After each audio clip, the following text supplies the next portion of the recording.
goes okay. Hey everybody, welcome to another indie horror film creative interview. Today I'm joined by Gregory Blair. Hello, Gregory. Hello, hello. So, we was having a brief chat before we hit the record button. So, let's explain to everybody why you like to be preferred more to Gregory as opposed to Greg.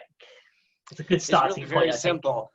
Yeah, when you are on a set and there are, dozens, hundreds of people sometimes, there are always somewhere between a small and large handful possibly of people who go by the name of Greg. So by being Gregory, when somebody calls across for Gregory, I know they mean me. So it's extremely helpful for everyone on set if I go by something just a little different than every other PA named Greg. Fair enough. It's nice, easy explanation there. So, so there you go. Now everybody knows. Very practical. So we now jump into your questions that you got sent. So your first question was, how did you first get into acting? Well, my answer is I don't think I actually got into it. I think I just always was in it. There was no getting. I think I sort of came out of the womb going, where's my light? Because I performed constantly, from day one as a kid. I was always doing anything I could, and if there was anything performance-wise in school, I was doing it. When I got old enough to work in community theater, I did that. I had a camera, I made movies. When I wrote, I directed, I acted in all those. Like a little mini, DeMille running around. And then gradually just I started doing bigger theaters, and eventually further down the line, I got into film and television and now web series and everything else so it just kind of is snowballed. I think if it's your passion, it's your art, or really any vocation that you love, if it's what you want to do, you just pursue it and continue to pursue it. Self-explanatory, really, isn't it? So, what was your first role? Because obviously you did the theatre thing. So, what was your first in front of the camera role then? Oh, my first in front of the camera role. Put you on the spot.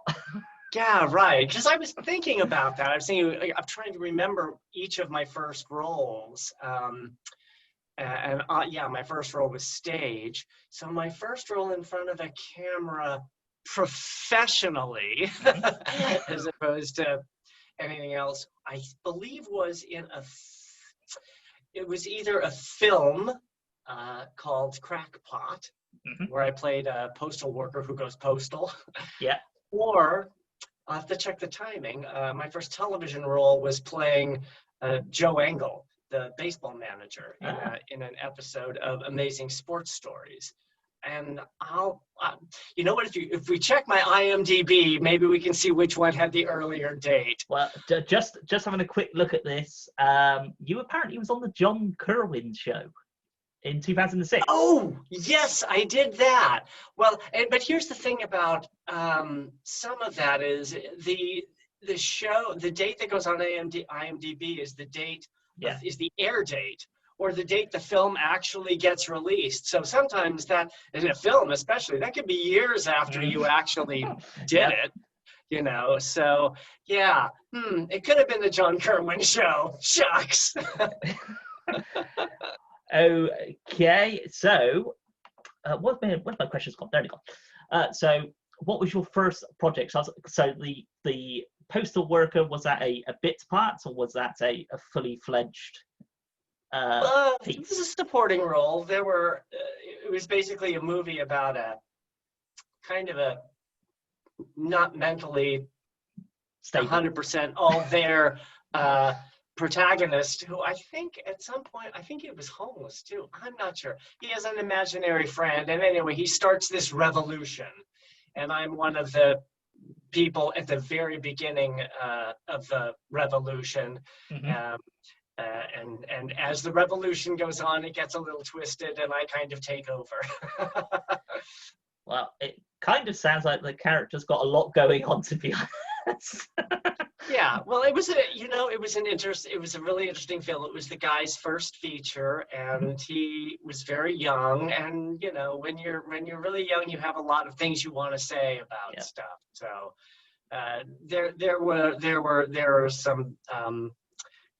there were some themes going on in that piece. Aside from it being a totally silly comedy, he was kind of making a comment about a lot of different things. Mm. So yeah, it was fraught.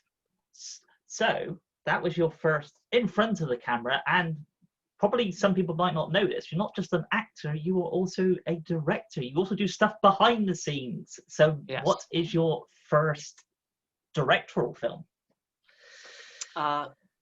Professionally, my directorial first feature was the psychological thriller Deadly Revisions. Mm-hmm. Which happened in an interesting roundabout way. I had met Bill Oberst Jr., who is a fellow actor, and he does a lot of horror. And if he hasn't been on your show, he probably should be. I've reached out to him. I'm a big fan of his work, so okay. Fingers crossed.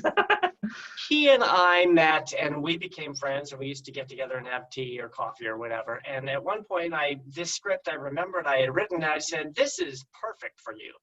I gave it to him, and he read it, and he goes, "I love it, but I think it's perfect for you." And I said, No, you should be. So we went back and forth anyway. Then I got a friend of mine who was just getting into producing, and she read the script, and she said, "This is great. You've got Bill interested? Let's do it." And so that's kind of how it happened. I didn't originally intend, I had written it. I was going to be the writer. I didn't intend to be the director, but then That's usually how those things happen, doesn't it? You just kind Right. of fall into it.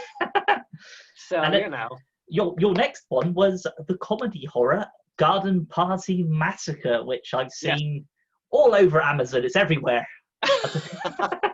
Oh, good. which is it's good for you. Hopefully, you're getting some form of kickback from it. Oh, well, that's always one of the many goals of doing anything. You do hope that, at least on a professional level, if you're doing it on a professional level, that you do make some money doing what you do. You've also done the short film route as well. Do you have any plans to do any more short films, or potentially make another feature-length film that you can tell us about? Because I know sometimes you probably can't tell us because hush. Yes, that happens a lot. In this particular case, I'm open to either. To me, it's all good. It's all fun. I don't. Some people are very, I don't like to do television, or I don't like to do, whatever. As long as the quality is good, it can be TV, it can be feature, it can be, episodic, it can be short. Well, that doesn't bother me in any way at all. It's all about, is it good? Is it gonna be a good project? Yes. So how long have you been doing it? I mean, we discussed 2006 was your sort of in front of the camera thing, but acting wise, how long have you been? Forever. Really.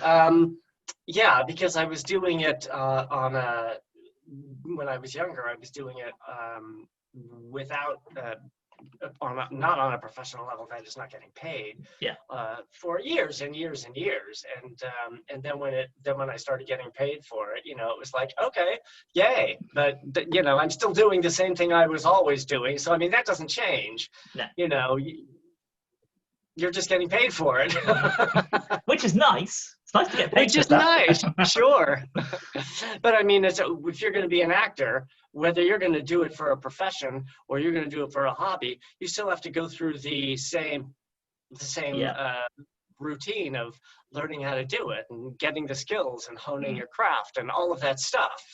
Otherwise, you won't be any good at it. And if you're not any good at it, then you probably won't find that much satisfaction out of it either, I imagine. But Like one of the most, reasons you do it, money aside, is because you want to and you enjoy it and it brings you satisfaction. So like most jobs, really. Yeah, you'd I hope that's the obviously, goal. yeah, you know, you do stuff because you love it, and hopefully you get paid for it. That's the general thing I tend to That's find anyway.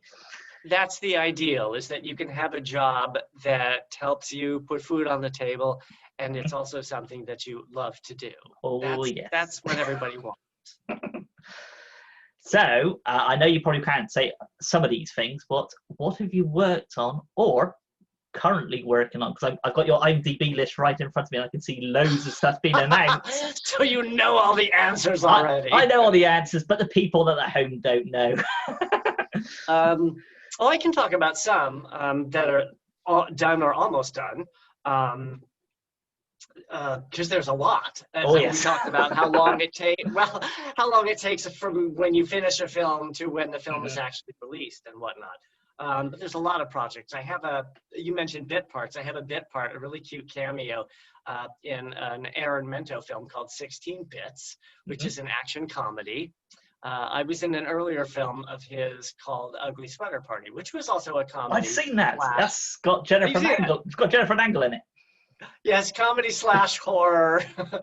Very, very odd. It goes all over. It sort of spoofs slashers. It spoofs sort of the Lovecraftian thing. It's wild and crazy. Anyway, so 16 Bits will be just as wild and crazy. And so I have this one bit in that. One bit in 16 Bits. I'm one of the 16. That's not what it refers to. Then there's Adam Steigert, who has written and produced and directed tons of films, including Fang, which I was in. I finished a film called The Horrific Evil Monsters, which is about the coming of the apocalypse. And I play one of the four horsemen, Famine. So that should be out. That's almost comic booky horror, because it's so grand and big, you know what I mean? And there are all of these, the Horrific Evil Monsters are all of these characters, almost like the Expendables in a way. There's, there's like a zombie character, there's a werewolf, there's a da-da-da. And so it's really kind of fun in that sense. And then I'm in another one called Trick and Treats, which is on the other end of the spectrum. It's dark, brutal, and very, very disturbing kind of horror film. It takes place on Halloween night, and a couple of youngsters end up in the wrong bar. Basically, it's like a bar of psychotic bikers, and we're all just, well, bad things happen. That's all I'm gonna say. And that's from Heroic Age Pictures, and I think all three of those will be coming out next year. I think spring, but I can't promise because I'm not involved in the post-production, so I don't really know. And then the last thing I'll mention, because I just finished doing the voiceover for the second of my episodes in Brendan Haley's new horror podcast called It Listens from the Radio, which is, there are these little short, old school, like listening to the radio kind of thing, and there are all these little creepy stories. So they're all going to be playing this October.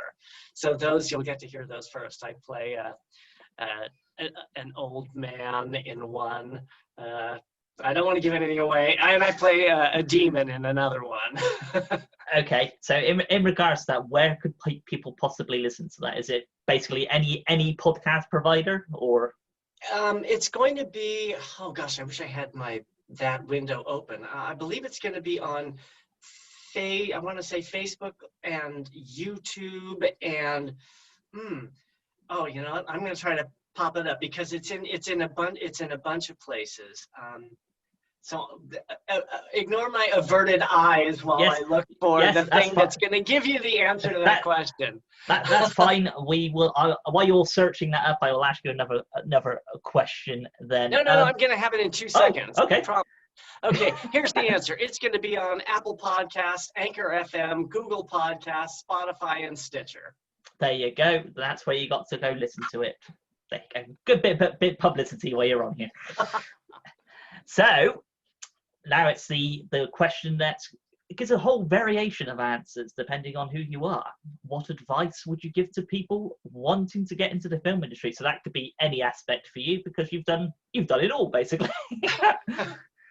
I have like 5 that I jotted down, and they're kind of a little bit interrelated. But the first one I would say is be diligent.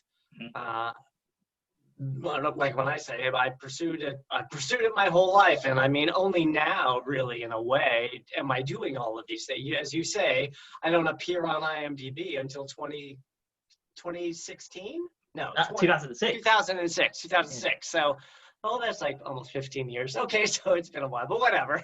70 full credits in your name, though, within 14 years. On the actor side, yeah. I've done a lot of stuff, but again, that's because I've been diligent. You go out, you put yourself out there, you make stuff, you you can't go to screenings and meet people at network in the same way as you could pre-COVID, but you can still, get involved in Facebook groups, and there are other ways to integrate and to network. You, like I said, make your own stuff.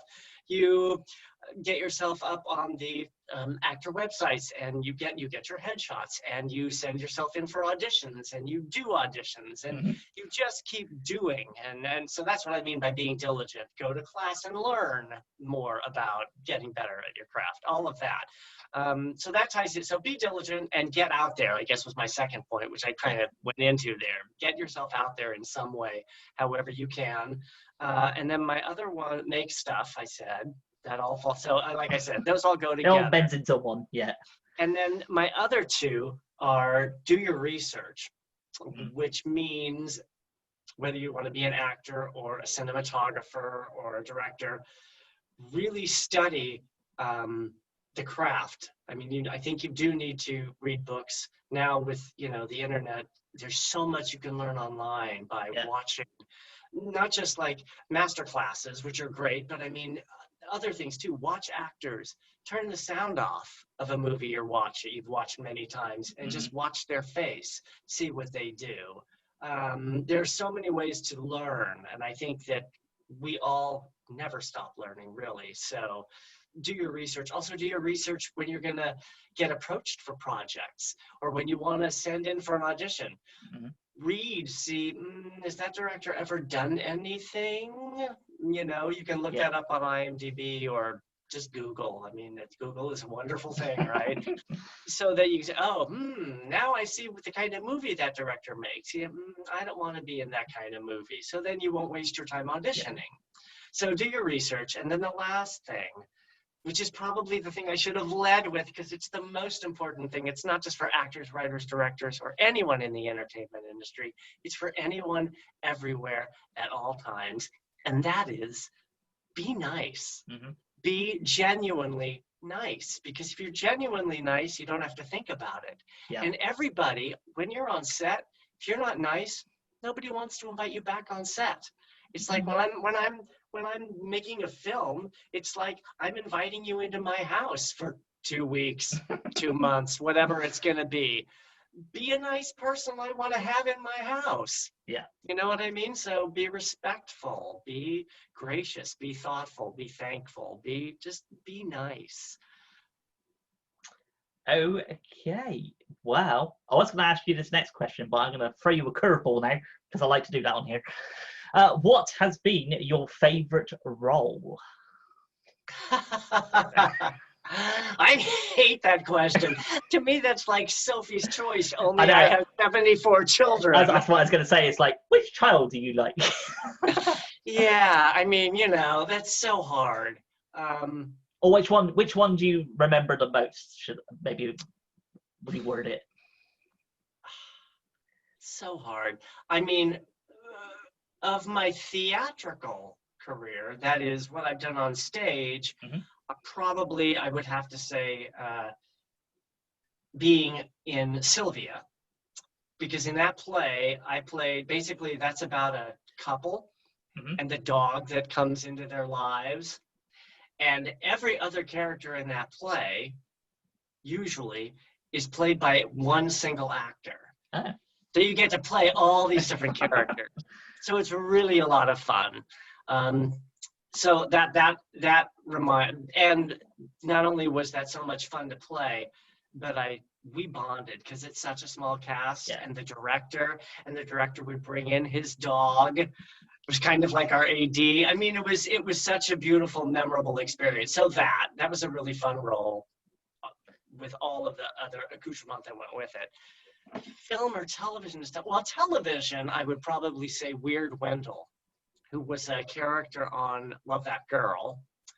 And he was a recurring character. He was completely crazy. And everybody on set, they were like, oh yeah, do that. Oh yeah, do that. The women in the wardrobe department were like, oh, let's put him in this, you know. So they really had fun, and it was a really fun character. And so that's my most memorable television. Film, I don't know. Any of them. I mean, I've played so many different kinds of roles, and I have so thoroughly enjoyed so many of them that I've given you two. Yeah, I'm gonna gracefully bow out. Bow out now. 2 out of 3 is not bad. Okay, well, here is, of course, being an actor or just in the entertainment industry itself, you want to promote yourself. So this is time to promote yourself, whether you have a website, a YouTube channel, you want people to follow you on social media. Now's the time to let it all out. Well, yes, I want all of that, but I'll make it easy. I have a website that's sort of a main hub that has my Facebook. It has a link to my Facebook, has a link to my Twitter and my Instagram and my everything. It has a link to my IMDb. It has a link to, I don't know what it doesn't have a link to, but anyway, and it's easy to remember because it's my name, GregoryBlair.info. So if you want info on Gregory Blair, you go to GregoryBlair.info, and literally it's all there. If you can't find a link to something there, you're doing it wrong. And then I'll plug my movies again. See, because you can get them all on Amazon or, like you said, gosh, anywhere. They're on Google Play and I don't know if any of them's on Shudder. Sorry? Is any of them on Shudder? I don't think any of them are on Shudder yet. That's its own thing. Although I don't know. Every now and then my interpreter goes, oh, now you're on this. And I'm like, yay! Yay! So I don't know. Yeah, so depending on your taste, if you like slow burn, mystery, psychological thriller, Deadly Revisions would probably be up your alley. Or if you want a crazy, out-of-the-box comedy / horror / spoof / what the hell? Then Garden Party Massacre is more your thing. Which going for that sentence you just said then could also apply to Ugly Sweater Party. That's also that's another one. Yes, it could. What am I watching? But I would say Ugly Sweater Party is very strongly R-rated. Oh yeah. It's very, it's very, it's not for sensitive souls. Whereas Garden Party Massacre, I think, is almost PG-13. Yeah. It's pretty safe. So there we go. There's a couple of examples of Gregory Blair's work to check out. As he mentioned, it is available on various places. Wherever you look on VOD, he's going to be on one of them anyway. There's no escape. No. So, and also, your link will be down below in the video description box. So if anybody wants to go check you out, that's where they can go to find you. So, thank you for your time, Gregory. Oh, thanks for having me. I will bring this to an end. Yeah.